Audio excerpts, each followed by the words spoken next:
म्हणून भगीरथराव, तुम्ही हातात घेतलेला भगवा शिवसेनेचा आहे, पण हा भगवा प्रभू रामचंद्राचा आहे, छत्रपती शिवाजी महाराजांचा आहे, संत सज्जनांचा आहे.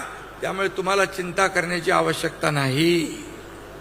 आणि म्हणून मी भगीरथ भालके, अनिल सावंत, नगराध्यक्षताई, त्यांच्यासोबत नगरसेवक आलेले आणि एवढी सगळी जनता, या जनता जनार्दनाचं मनापासून शिवसेनेमध्ये स्वागत करतो.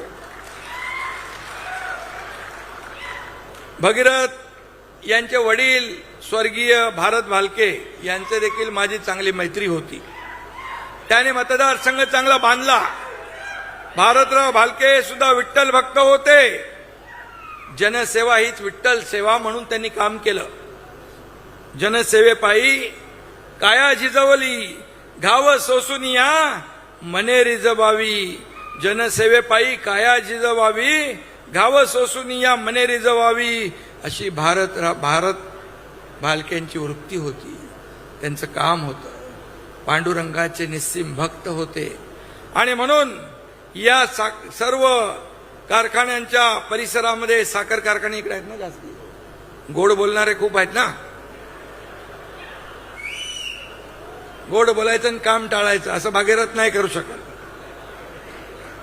जे पोटात आहे तेच ओटात आहे, असा आमचा भगीरथ आहे. त्यामुळे कोणी किती आव्हानला तरी जनतेचं समाधान भगीरथ भालकेच करणार कुठल्याही परिस्थितीत.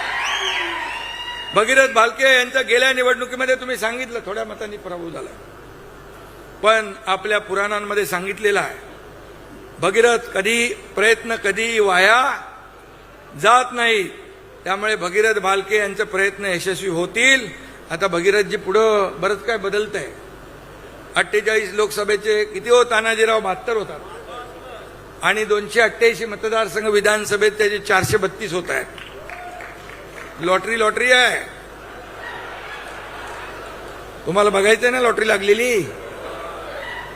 आणि म्हणून भगीरथ रावांसाठी एक शेर म्हणतो, जिंदगी की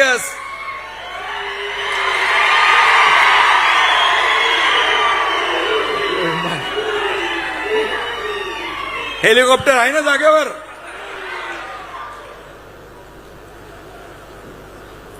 जिंदगी की असली उड़ान अभी बाकी है, जिंदगी की असली उड़ान अभी बाकी है, जिंदगी के कई इम्तिहान अभी बाकी है.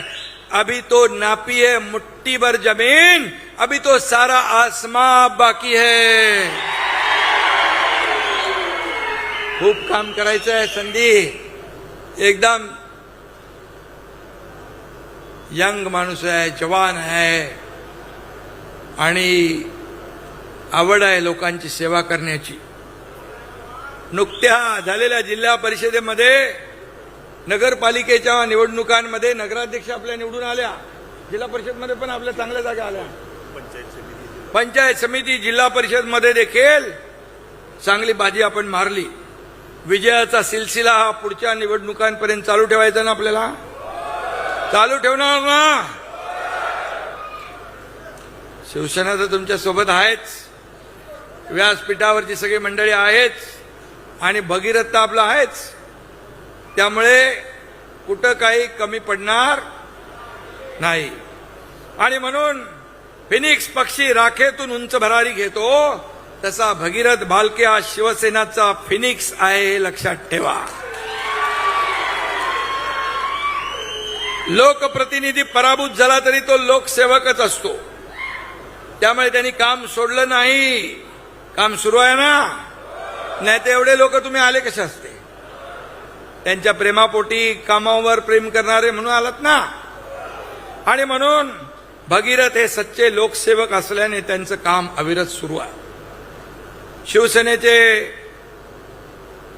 शिवसेनेच्या सोबत आल्याने आता त्यांची ताकद डबल चौबल झाली ना. आणि म्हणून या भागातल्या तुम्हाला सगळ्यांना मी एकच सांगू इच्छितो, देख लो ये नए सूरज का उजाला है, देख लो ये नए सूरज का उजाला है, बच के रहना अब तूफान आने वाला है.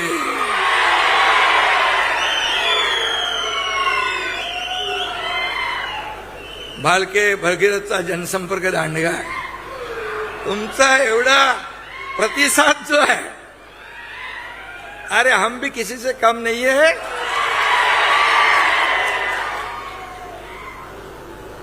भगीरथ यांच्या पाठीमागे वाडवडिलांची पुण्याई पण आहे. पण गणित कधी कधी राजकारणात चुकतात. ते मागे मला भेटायला आले तेव्हा मला विचारलं, साहेब माझं काय चुकलं?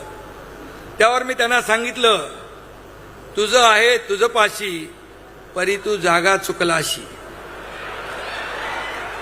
त्यांच्या लक्षात आलं. ते म्हणाले, साहेब मग मी तुमच्या सोबत येतो. आणि आजचा दिवस तो उजाडलेला आहे. आणि आज ते सोबत आलेत. शिवसेनेत काम करणाऱ्या कार्यकर्त्यांना एक जी तळमळ लागते ती मी भगीरथमध्ये बघितली आहे. हा शिवसेना हा पक्ष कार्यकर्त्यांचा आहे. हा कुणा मालक नोकराचा पक्ष नाही. मी मुख्यमंत्री होतो तेव्हाही कार्यकर्ता म्हणून काम केलंय. आजही कार्यकर्ता म्हणून काम करतोय. उद्याही कार्यकर्ता म्हणूनच काम करणार आहे. आणि म्हणून भगीरथ सारखी माणसं ही शिवसेनेचं असेट बनती. ही असेट या ठिकाणी शिवसेनेचं वैभव, या सगळ्या गोष्टी होतात. काल परवाच या ठिकाणी आपल्या गेल्या या महिन्यामध्येच शेतकरी नेते ज्यांनी शरद जोशींबरोबर काम केलं, प्रधानमंत्री चरण सिंगांबरोबर काम केलं, PV नरसिंहराव बरोबर काम केलं, बीआरएसचे प्रमुख झाले इकडे महाराष्ट्रात, शंकर अण्णा धोंडगे यांनी देखील आपल्या सोबत प्रवेश केला. आणि म्हणून ही अशी माणसं सगळी येत आहेत. शिवसेनेची ताकद वाढतेय. आणि म्हणूनच मी आजचा दिवस खूप महत्वाचा आहे. काही पत्रकार विचारतात ऑपरेशन काय, तमकं काय, कशाला पाहिजे ऑपरेशन? अरे एकदा केलंय ते अजून लोकांच्या लक्षात आहे ना. आणि म्हणून मी आपल्याला सांगतो, जे काम बाळासाहेबांचे विचार घेऊन आपण पुढे चाललोय, आनंद दिघे साहेबांची शिकवण आपण घेऊन पुढे चाललोय. सत्ता खुर्ची हा आपला अजेंडा नाही, जनसेवा आपला अजेंडा आहे. त्यामुळे लोक येत आहेत, सोडतायत, शिवसेनेत सामील होत आहेत. त्यामुळे या ऑपरेशन बिपरेशनची काय आपल्याला गरज नाही. जिथं गोळी दव्याने भागतं ते ऑपरेशन कशाला करायचं आहे? आणि म्हणून बाळासाहेबांचे विचार आणि भगव्याची शान आपण जपायची आहे. आणि म्हणून मी आपल्याला एवढंच सांगतो, भगीरथ भालके आज शिवसेनेमध्ये दाखल झालेत. त्यांची सगळी टीम शिवसेनेमध्ये आलेली आहे. त्यांनी जी मागणी केलेली आहे त्या मागणीप्रमाणे या ठिकाणी प्रशासकीय भवन ताई तुम्हाला पाहिजे, प्रशासकीय भवन चांगलं उत्तम बांधा. त्यासाठी निधी कमी पडू देणार नाही, कारण नगर विकास खाता माझ्याकडे आहे. त्याचबरोबर आणखी काय मागणी केली तुम्ही? संत चोखामेळा आणि संत बसवेश्वर महाराजांचं स्मारक करायचं आहे. मंगळवेढ्यात बसवेश्वराच्या स्मारकासाठी निधी पाणी उपसा सिंचन योजना मंगळवेढ्याची. तुम्हाला मी सांगतो बघा, हे पैसे कोणाचे आहेत? माझे नाही आहेत. हे सर्व पैसे तुमचे आहेत. हे जनतेचे पैसे.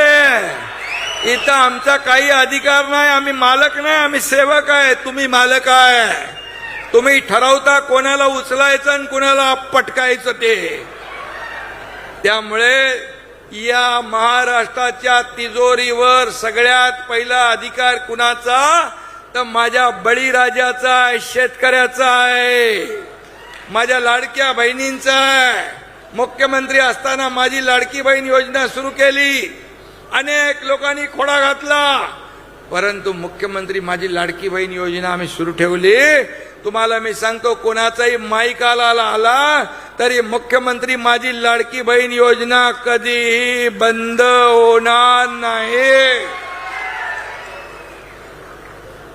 आणि म्हणून ज्या योजना आम्ही केलेल्या आहेत त्या योजना तुमच्या समोर आहे. शेतकऱ्यांचं कर्जमाफीचा आम्ही घोषणा केली, त्याची आता या बजेटमध्ये अर्थसंकल्पात मान्यता दिली आहे. पीक विमा योजना असेल, आदरणीय प्रधानमंत्री 6,000 रुपये शेतकरी सन्मान योजने देत होते. मी मुख्यमंत्री असताना पुन्हा नमो शेतकरी सन्मान योजना 6,000 रुपये दिले. आता 12,000 रुपये शेतकऱ्याला वर्षाला मिळतात. हे शेतकऱ्याच्या पाठीशी उभं राहणारं सरकार आहे. हे शेतकऱ्याचं सरकार आहे. कष्टकऱ्याचं, माझ्या लाडक्या बहिणींचं, भावांचं, ज्येष्ठांचं हे सरकार आहे.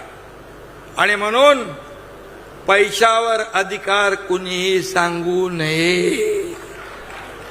हे पैसे तुमचे आहेत, जनतेचे आहेत. याची जाणीव प्रत्येकाने ठेवली पाहिजे. अरे मी मुख्यमंत्री असताना एवढा निधी दिला, इथं बसलेत व्यासपीठावर, एवढा निधी दिला की त्याचं अजून भूमिपूजन आणि लोकार्पण सुरू आहे. कधी या हाताला कळू दिलं नाही. अरे मला काय मिळालं यापेक्षा महाराष्ट्रातल्या जनतेला काय मिळालंय बघा. सोन्याचा चमचा घेऊन जन्माला आलो नसलो तरी सुद्धा या महाराष्ट्रातल्या तमाम जनतेच्या जीवनात, आयुष्यात सोन्याचे दिवस आम्हाला आणायचे आहे. याच्यासाठी आमचा जन्म झाला. आणि म्हणून मी आपल्याला एवढंच सांगतो की इथे काही लोक मला भेटले, कॉरिडॉरच्या संदर्भात भेटले. मी आपल्याला सांगतो, कॉरिडॉरचं काम हे सगळ्यांना, इथल्या लोकांना विश्वासात घेऊनच केलं जाईल. शेवटी पंढरपूर हे जागतिक दर्जाचं तीर्थक्षेत्र आपल्याला करायचं आहे.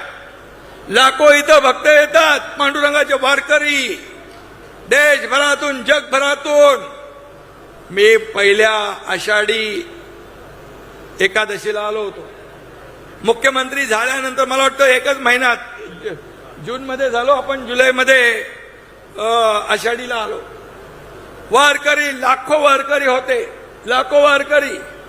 मला थोडी चिंता होती, धाकधूक होती. काय आम्ही निर्णय घेतला होता, पण एकही वारकरी असा म्हणाला नाही की शिंदे साहेब तुम्ही चुकीचा निर्णय घेतला. सगळे लाखो वारकरी शिंदे साहेब करत होते, घेतलेला निर्णय तुम्ही योग्य आहे म्हणाले. आणि म्हणून आज शिवसेना महाराष्ट्रामध्ये महापालिका, नगरपालिका, जिल्हा परिषद, पंचायत समिती सगळ्यामध्ये 2 नंबरचा पक्ष झाला. हे केलेल्या कामाची पोचपावती आहे, केलेल्या कामाची पोचपावती आहे. आता तर भगीरथ आले, सावंत आले, सगळे आले. आता काय, आता तुम्ही सगळ्यांनी एकत्र येऊन या पंढरपूरचा काया पालट करायचा आहे. सगळे माझ्या व्यासपीठावर बसलेले सगळे नेते मंडळी, नावं मी सगळ्यांची, तानाजीराव आहेत, भरत गोगावले आहेत, सगळे राजीव वगैरे सगळी मंडळी इकडे बसले, मेत्रे आहेत, सगळे शंकर अण्णा आहेत, इकडे पण आहेत, प्रकाश आबिटकर आहे. ते बाबा ते हॉस्पिटलचं लवकर करा, त्याचं भूमिपूजन करायचं आपल्याकडे भगीरथ 10-12 खाती आहेत, त्यामुळे चिंता करू नका, चिंता करू नका. शेवटी हा विकास निधी जो आहे या लोकांसाठीच आपल्याला वापरायचा आहे. मी मुख्यमंत्री असताना, बांधवांनो आणि भगिनींनो, मुख्यमंत्री सहायता निधी माझ्या अगोदरच्या सरकारमध्ये फक्त केवळ 3 कोटी खर्च झाला होता. पण तुमच्या एकनाथ शिंदेच्या मुख्यमंत्री 2.5 वर्षाच्या काळात 450 कोटी रुपये खर्च झाला. हजारो लोकांचे जीव वाचले. मगाशी कोणतरी सांगत होतं शिंदे साहेब लगेच पेन काढतात, सही कर. इथं पण सह्या केल्या मी, इथं पण केल्या. अरे पेन कशाला, सह्या करायलाच असतो. अजितदादा आपल्यामध्ये नाहीत दुर्दैवाने. ठाण्याच्या कार्यक्रमात अजितदादा होते, देवेंद्रजी होते, आणि मी मुख्यमंत्री म्हणून माझा काहीतरी कार्यक्रम होता तिकडे, प्रकाशनाचा, पुस्तक प्रकाशन. अजितदादा म्हणाले महाराष्ट्राच्या इतिहासामध्ये आतापर्यंतच्या इतिहासात सगळ्यात जास्त सह्या करणारा मुख्यमंत्री म्हणून एकनाथ शिंदेचं नाव घ्यावं लागेल. हे अधिकार तुम्हाला कशाला दिले आहेत? हे लोकांचे जीव वाचवण्यासाठी, त्यांचे प्राण वाचवण्यासाठी, त्यांना सोयी सुविधा देण्यासाठी. हे आपण केलंच पाहिजे, हे आपलं कर्तव्य आहे. आणि म्हणून किती प्रॉपर्टी कमावली, किती संपत्ती कमावली, किती मालमत्ता कमावली, यापेक्षा किती माणसं कमावली आणि किती माणसांचं प्रेम कमावलं हे आपण पाहिलेलं आहे. आणि म्हणून भगीरथजी चिंता करायची काम नाही. आता शिवसेना काना कोपऱ्यात वाढवा, सगळ्या जिल्ह्यात वाढवा. महाराष्ट्रामध्ये शिवसेना गावागावात गेली पाहिजे, घराघरात गेली पाहिजे. लोकांच्या मनामनात शिवसेना पोचवण्याचं काम तुम्ही करा. तुमच्या पाठीशी शिवसेना आणि मी एकनाथ शिंदे खंबीरपणे उभा.